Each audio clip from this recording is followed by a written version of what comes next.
Сәлем достар, бүгінгі біздің видео 270 форманы тапсыруға арналады. 270 форма бізде декларация о доходах и имуществе физического лица. Бұл форманы кімдер тапсырады? 270 форманы бізде жыл сайын мемлекеттік қызметкерлер тапсырады. Енді 2023 жылдан бастап бұл тізімге дәрігерлер мен мұғалімдерді де қосты. Енді ең бірінші бұл форманы біз осы салық кабинетінде тапсырамыз. Кабинет налогоплательщика деп аталады бұл бізде. Осы жерден ең бірінші біз бұл толтыратын формамызды таңдап аламыз. Ол үшін настройка списка форм, осыған кіреміз. И осы жерде біз формамызды тауып аламыз. Біз қазір қаңтар айының 19-ы 2023 жыл, яғни біз 2022 жыл бойынша 270 форманы тапсырамыз деген сөз. Ал келесі жылы 2024 жылы қаңтар айында сіздер 2023 жыл үшін тапсырасыздар. Сондықтан біз қазір бұл жердегі списоктан 2022 жылды таңдаймыз. Соның ішінен 270 форманы таңдап аламыз. Таңдадық. Енді формы налоговой отчетности, заполнение новой формы деп кіреміз. Енді бұл жерде бізде бұл кісі былтыр тапсырған екен, енді міне біздің биыл списокқа кіргізгеніміз. Декларация о доходах и имуществе физического лица.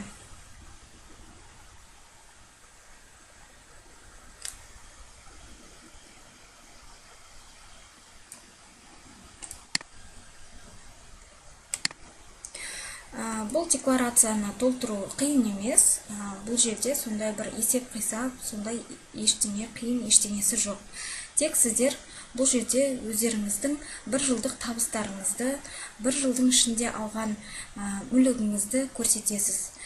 Мысалы, сіз 2023 жылы қаңтар айында толтырып отырсыз, сіз яғни 2022 жыл үшін есеп бересіз. Яғни 2022 жылда сізде жыл бойына 12 айға қандай доход болды, соны көрсетесіз. Мысалы, мемлекеттік қызметкерлер олар бір жылдық табысын, зарплатасын көрсетеді. Ол үшін сіздер жұмыс орындарыңыздан справка о доходах аласыздар, 12 айға справка о доходахты сұратасыздар. Содан доходты, общий доходты көрсетіп жазасыздар. Одан бөлек, егер сіздер 2022 жылы машина сатып алсаңыз, немесе сатсаңыз, үй сатып алсаңыз, немесе оны сатып жіберсеңіз, бірақ осының барлығы, купля-продажаның барлығы 2022 жылда болса, онда сіздер соны міндетті түрде декларацияда көрсету керексіздер. Енді бүгін қазір мен тапсыратын декларацияның иесі, мемлекеттік қызметкер, ол кісінің атында 2022 жылы жалпы негізі ешқандай атында үйде жоқ, машинада жоқ. Ол кісіде тек қана соңғы 12 айға өзінің табысы ғана бар. Сондықтан ол кісіге біз тек қана табысын жазамыз. Бұл жерде өте қарапайым, барлығы өзі толтырылып тұр бірінші страницада. Мына жерде номер телефона, электронный адрес деген ол толтыруға міндетті емес. Бұл жерде толтыруға міндетті болады звездочкамен тұрған графалар. Яғни, бірінші беттен біз далее деп басамыз. Енді бұл жерде укажите, пожалуйста, за кого вы представляете декларацию дейді. Яғни, сіз өзіңіз үшін тапсырып жатырсыз ба, әлде сіз жаңағы балаңыз үшін, басқа адам үшін тапсырып жатырсыз ба, соны көрсетесіз. Біз бұл жерде біз өзіміз үшін, сондықтан за себя деймізде далее деп басамыз. Енді укажите вид декларации дейді. Бұл жерде бұл кісі былтыр 270 форманы тапсырған, сондықтан биыл ол екінші рет тапсырып жатқандықтан бізде вид декларация очередная болады. Ал егер сіз госслужбада 270 форманы бірінші рет тапсырып жатсаңыз, первоначальная деген таңдайсыз. Енді далее дегенді басамыз. Енді бұл жерде біздің основной страницамыз осы. 270 форма. Декларация о доходах и имуществе физического лица деп тұр. Енді ең бірінші сведения о доходах деп осы жерде таңдаймыз. Яғни сведения о доходах деген сіздің соңғы бір жылдағы табысыңызды көрсететін графа деген сөз. Доход, подлежащий налогообложению у источника выплаты. Яғни бұл жерге сіз өзіңіздің бір жылдық табысыңызды жазасыз. Енді 0,2 деген графада доход, подлежащий налогообложению физическим лицом самостоятельно, в том числе имущественный доход, доход лица, занимающегося частной практикой, доход из источников за пределами Республики Казахстан, доход индивидуального предпринимателя. Бұл жерде бір ескертетін жайт, егер сіз мемлекеттік қызметкер болып 270 форманы тапсырып жатсаңыз, сіз некеге тұрған болсаңыз, жұбайыңыз болса, сіздің жұбайыңыз да бұл декларацияны тапсыруға міндеттеледі. Яғни сіздер бұл жерден оқып отырғанда неге ИП тоже көрсетіліп тұр деп ойлап тұрған шығарсыздар.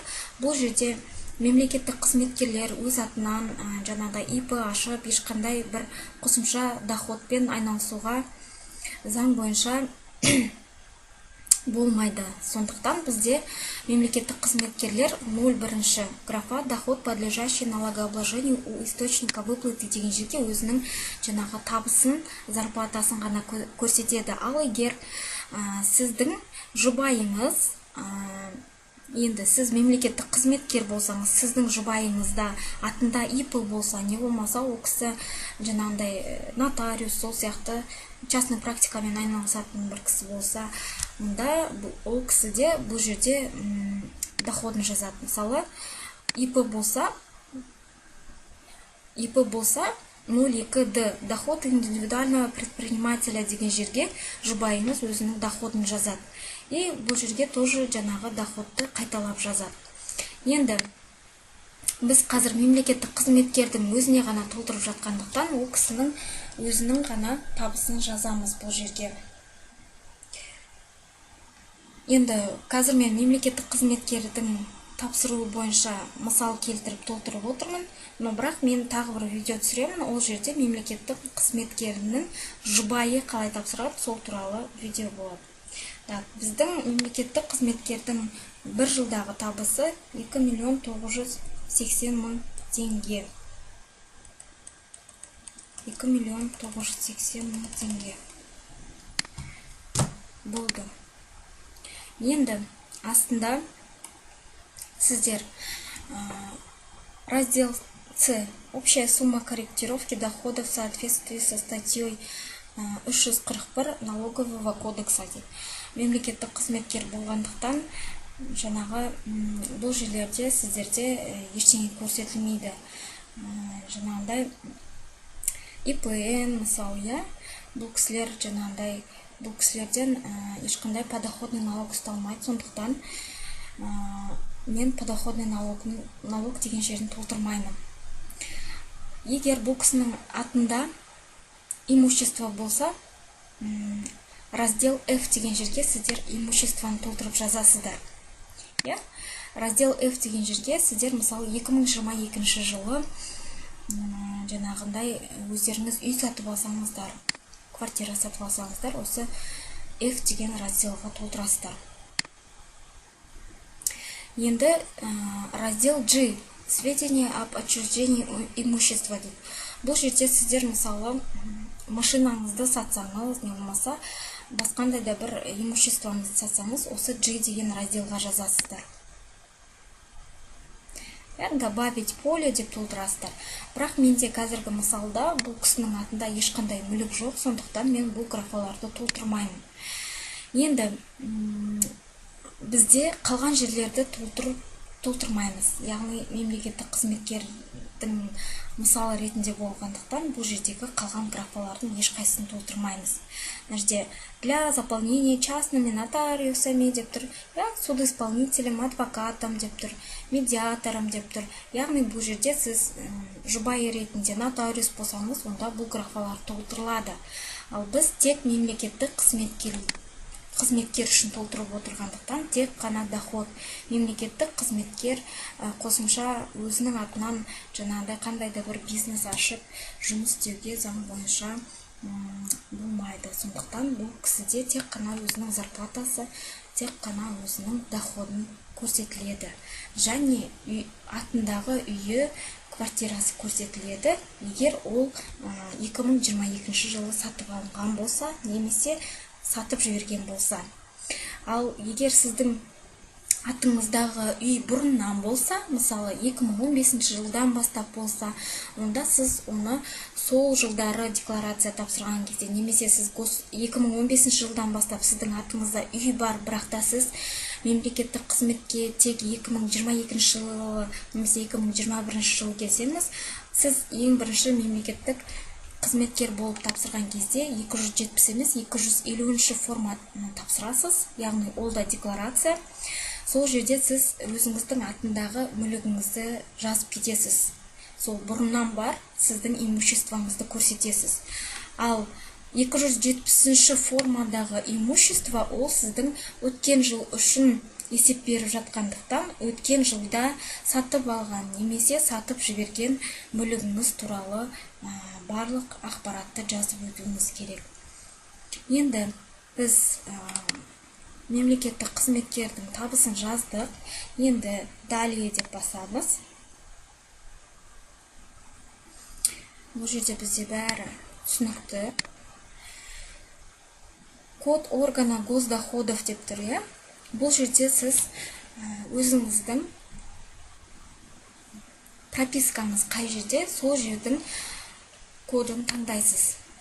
Мысалы, бұл кісінің пропискасы Балқаш қаласында екен, бізде Балқаш 3025. Енді астында ответственность налогоплательщика дейді. Я несу ответственность в соответствии с законами Республики Казахстан на достоверность сведений, приведенных в данной декларации. Я мен оны галочка қойып подтверждать етемін. Сондықтан жаңағы сіздер декларацияда өздеріңіздің доходтарыңызды дәлме-дәл цифраларын дұрыстап жазу керексіздер. Примерно жаза салу, кем жаза салу деген болмайды. Өйткені сіз өзіңіз салық органдарының алдында, мемлекеттің алдында өзіңіздің жаңағы мемлекеттік қызметкер болғандықтан өзіңіздің доходыңызды барлығын дұрыстап көрсету керексіздер. Галочка қойдық, енді отправить в ОГД дейміз. Естеріңізде болсын, сіздер бұл жердегі код органа госдоходов деген именно пропискаңыздың кодын жазасыздар. Сіздер мысалы пропискаңыз Балқаш қаласында болып, бірақ өзіңіз Астана қаласында жұмыс істесеңіз, Астананы таңдап жіберуге болмайды. Сіз қай жерде прописансыз, тіпті болмаса басқа облыста болса да, сіз сол облыстың кодын таңдау керексіздер. Отправить в ОГД.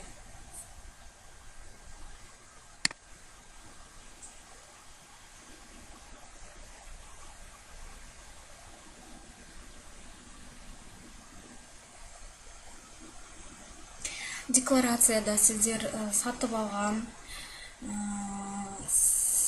алынған және сатқан мүлігіңіздің жаңағы толықтай барлығын дұрыс жазу керексіздер. Келесі тағы бір видео болады. Ол жерде бізде имуществосы бар, яғни атында машинасы бар. Декларацияны толтырамыз, сол жерден қарап толтырсаңыз болады. Егер сіздің атыңызда машина болған болса 2022 жылы. Паролімізді тереміз.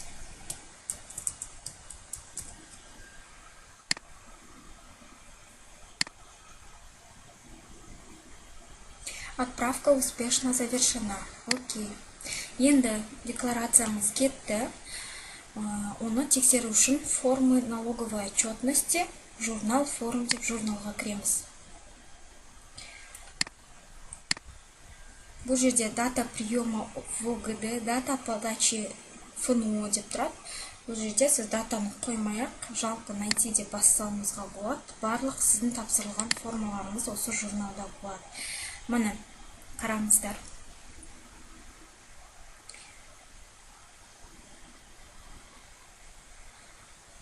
270 форма, налоговый период 2022 жыл, дата подачи формулы 19, кабинет налогоплательщика деп тұр, источник отправки. Жалпы негізі кабинеттен бөлек е-салық азамат деген приложение бар. Сол приложение арқылы тапсыруға да болады. Бірақ ол кей кезде бізде ошибка шығарып, көбінде дұрыс тапсырылмай тұрады. Сондықтан негізі осы кабинет бойынша тапсырған дұрыс. Бұл да біздің декларациямыз өтті. Енді келесі видеода бізде екі видео болады. Тағы да 270 форма бойынша мен әртүрлі мысалдарға бөлек-бөлек видео түсірем деп шештім. Бүгінгі біздің видео тек мемлекеттік қызметкердің декларациясын тапсыру мысалы. Ол кісінің атында ешқандай имущество жоқ.